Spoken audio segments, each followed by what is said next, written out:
आष्टी तालुक्यामध्ये वहिरा नावाचं एक गाव आहे. तिथे मुस्लिम समाजामध्ये एक संत जन्माला आले. त्यांचं नाव शेख मोहम्मद महाराज.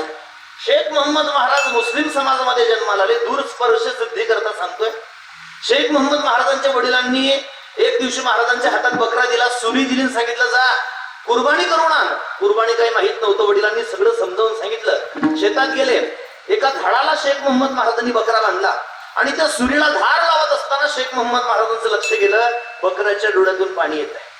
शेख मोहम्मद महाराजांनी विचार केला, आता आपण याला कापणार, हे याला कळालं असावं म्हणून याच्या डोळ्यातून पाणी येत आहे. म्हणजे कापल्यानंतर दुःख होतं का, कापल्यानंतर त्रास होतो का हे पाहण्याकरता शेख मोहम्मद महाराजांनी धार लावलेल्या त्या सूर्याने आपली करंगडी कापली.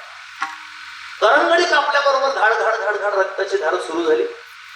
शेख मोहम्मद महाराजांच्या अंतःकरणातलं संतत्व जागृत झाला.